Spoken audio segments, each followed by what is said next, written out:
नमो सिद्धाणम नमो आयरियाणम नमो वज्रायाणम नमो लोये सवसाउणम। पंच परमेष्टि भगवंतों की, आचार्य भगवान गुरुवर विशुद्ध सागर जी मुनराज की,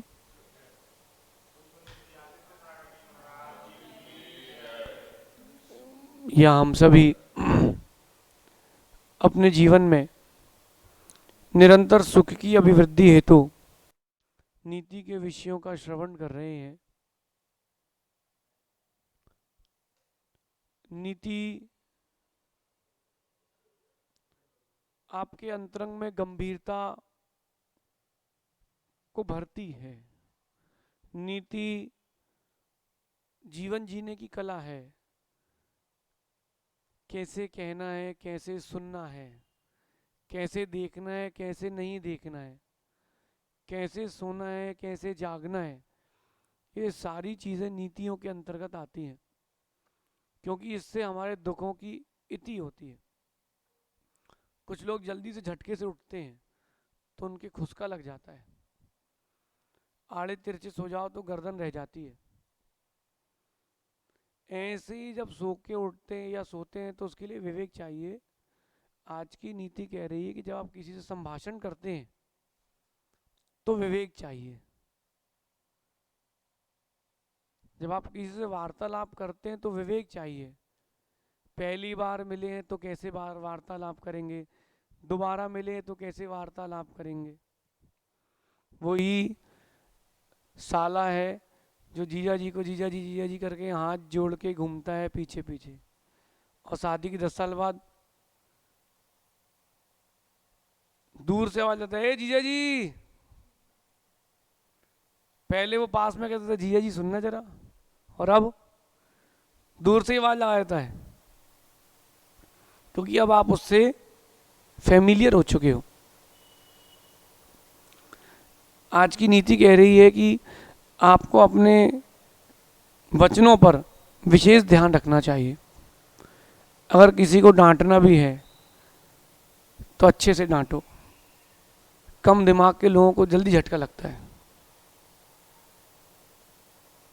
तो क्या कह रहे हैं कि किसी से भी किसी के बारे में कुछ भी कहने से पहले हमेशा एक बात ज़रूर सोचना कि दूसरों के बारे में अच्छा कहने से हमारा अच्छा होगा और दूसरों के बारे में बुरा कहने से हमारा बुरा होगा। जब भी आप किसी से कोई भी वार्तालाप करें, ये बात हमेशा ज़रूर सोचना कि अच्छा बोलूँगा तो मेरे साथ अच्छा होगा और बुरा बोलूँगा तो बुरा होगा, अच्छा नहीं होगा।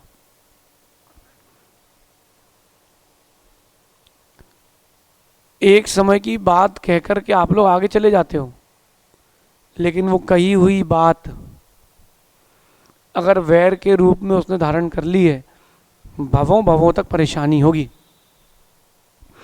एक नगर में एक माता जी की आगवानी चल रही थी, तो वो जो आगवानी में लड़के व्यवस्था में थे वो जोश में रहते बड़े, हे तू हट, ए तू आ, तू चल। अरे जो बैंड वाले बैंड बजा रहे तो उनको भी प्यार से आगे भेजो ना। तो भीड़ ट्रैफिक हो गया तो एक ऑटो वाला बीच में ऑटो ले आया, तो उसको क्या किया, 4 लड़कों ने पकड़ा और 2-3 मार दिए, बोले किनारे लगा। अरे पुलिस वाला करता तो उसका काम था, उन लोगों को ऐसा नहीं करना था। अच्छा, उसके ऑटो में उसकी पत्नी और उसके बच्चे बैठे थे, उसको और बुरा लग गया। मंदिर के पास में वो रहता था, ठंडी का मौसम था और माता जी लोग जो थी छत पे समाई करती थी, तो एक गुफनिया होती फेंकने वाली, उसमें से पत्थर फंसा के फेंकते हैं। वो मंदिर में पत्थर फेंकता था, धर्मशाला में पता नहीं चलता था इतनी दूर से कौन फेंक रहा है। कभी माता जी के सिर पे गिरता था, कभी पीठ पर, कभी जिनवाणी पर, कभी चल रहे हैं तो पैरों पर। जब उसको पकड़ा गया तो उसने बताया कि बोले इनने हमसे अच्छे से व्यवहार नहीं किया था। अरे अच्छा कहोगे तो अच्छा होगा और बुरा कहोगे तो बुरा होगा। एक व्यक्ति को व्यंतर लग गए, व्यंतर,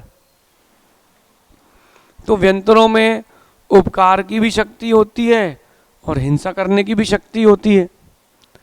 तो वो जो व्यंतर था उसने बहुत पीड़ा दी एक को, उसके संतान का जन्म होने नहीं दिया, 3 बार उसका गर्भपात करा दिया। सत्य घटना है ये, इंदौर की।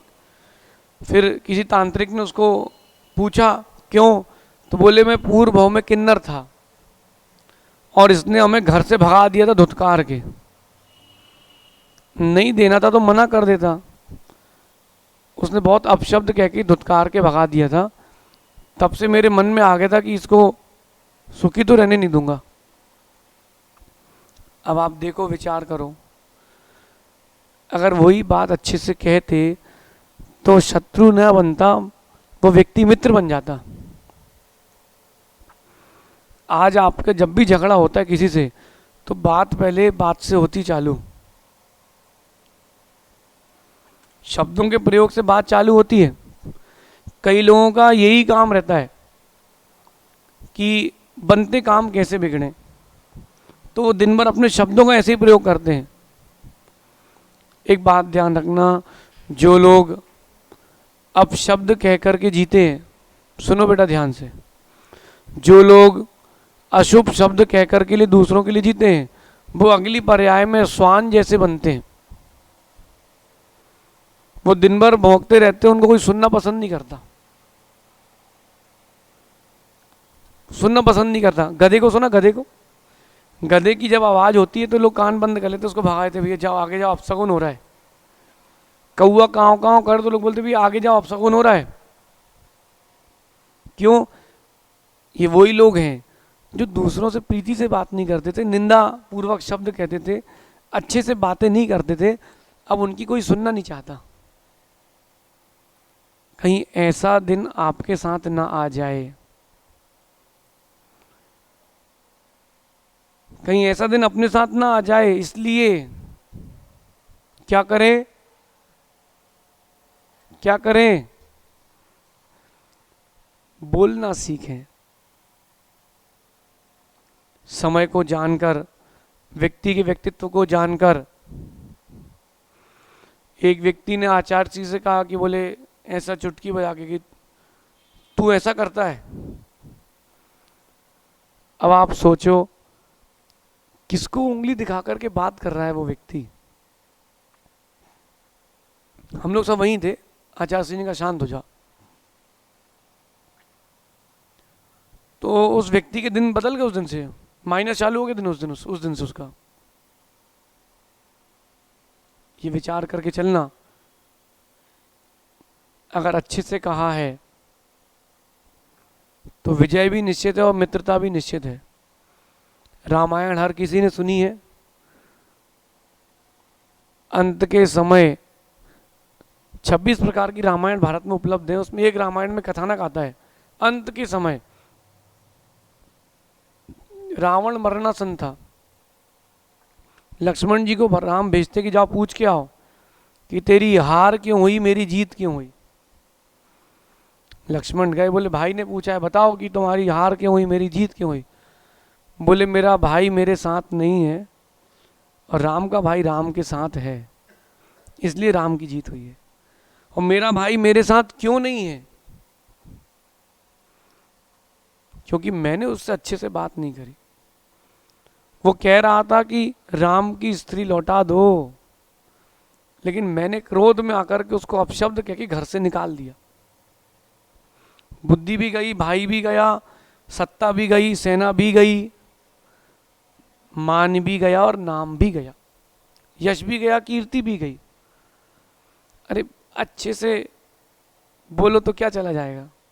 एक दोहा सुना था बचपन में कि वो कि तुम्हारी शान घट जाती कि रुतबा घट गया होता, जो बात तुमने गुस्से में कही थी उसी को प्यार से कहा होता। इसलिए स्वयं की हजारों बड़ी बड़ी गलतियां होने पर भी आप खुद को नजरअंदाज कर लेते हो और किसी की छोटी छोटी गलतियों में बहुत बड़ा बोल देते हो। ये गलत है, ये गलत है। जो गलत कर रहा है, गलती कर रहा है, उसके फेवर में नहीं। हम अपनी अपन हजारों बड़ी बड़ी गलतियां नजरअंदाज करके दूसरों को अगर अपन अपशब्द कह रहे हैं, छोटी छोटी गलतियों पर उनसे अशुभ शब्द कह रहे हैं, तो ये बात गलत है। इसलिए अपने जीवन में इस बात का उपक्रम चालू करें कि प्रीति के वाक्य कहना प्रारंभ करें।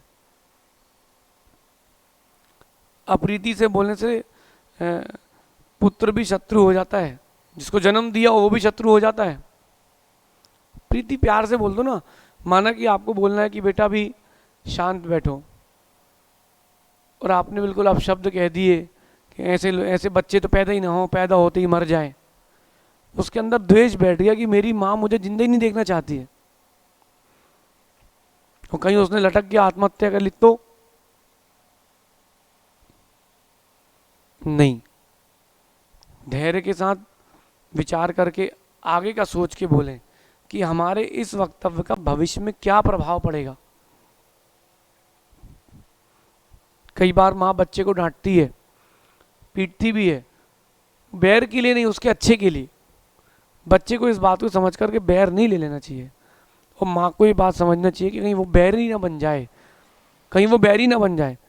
इसका ध्यान रख के काम करना चाहिए। ये आज की नीति है, भूलना नहीं। अपने जीवन में कहने की कला सबसे पहले सीखना। योग्य पुरुष से अयोग्य शब्द कह देने से पूरे जीवन की योग्यता खत्म हो जाती है। ये बहुत बड़ी बात है, इसको समझना। योग्य पुरुष से अयोग्य बातें कह देने से आपकी पूरी योग्यता समाप्त हो जाती है। आगम में हजारों दृष्टांत है। व्यक्ति की योग्यता उसके पद से, उसके कद से, उसके रंग से, उसके पैसे से नहीं है। व्यक्ति की योग्यता उसके व्यक्तित्व से है। व्यक्ति की योग्यता उसके व्यक्तित्व से है। तो जब कभी कोई बात कहना हो किसी की भी, तो आप सामने कहो, कभी किसी की पीठ पीछे मत कहो। जब कभी कोई बात करना हो किसी से, आप सामने आके बात करो ना। पीछे पीछे आप बात करोगे ना तो आपकी इमेज गिरेगी, और वो व्यक्ति आपको अच्छा समझ रहा था अच्छा नहीं समझेगा। और एक बार जो इसकी छाप बन जाती है जिसकी, वो फिर मिट नहीं पाती। इसलिए अपने विवेक से सोच विचार करके बोलें। और अगर आपके किसी बड़े ने आपसे कुछ कहा हो तो उसको सुनना सीखें, क्योंकि बड़े कभी अहित नहीं चाहते। पिता है, गुरु हैं, ये कभी किसी का अहित नहीं चाहते। माँ है, अरे जिसने जन्म दिया वो अहित क्यों चाहेगा। अगर उसने कुछ कह भी दिया तो सुन लो। अगर आज तुम अपनों की नहीं सुन पाओगे, कल दूसरे घर जाके गैरों की क्या सुन पाओगे। भाई कोई लड़की है, उसको उसकी माँ ने डांट दिया, सही के लिए डांटा, गलत के लिए नहीं डांटा। तरीका कोई भी हो, उससे कोई मतलब नहीं। अगर आज वो माँ तुम्हारी है और तुम अपनी माँ की बात नहीं सुन पा रहे हो, फिर ससुराल जाके दूसरे की माँ की बात कैसे सुनोगे। फिर घर टूटेगा।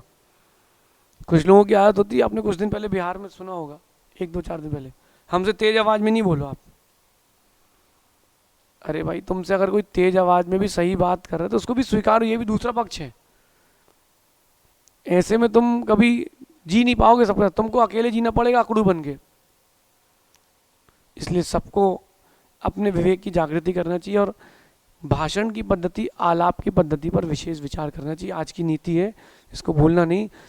अगर ये नीति आपने उतार ली तो सबके साथ प्रीति रहेगी, और ये नीति नहीं उतार पाए, प्रीति समाप्त हो जाएगी। शेष अपन आगे विचार करेंगे। भगवान महावीर स्वामी की जय।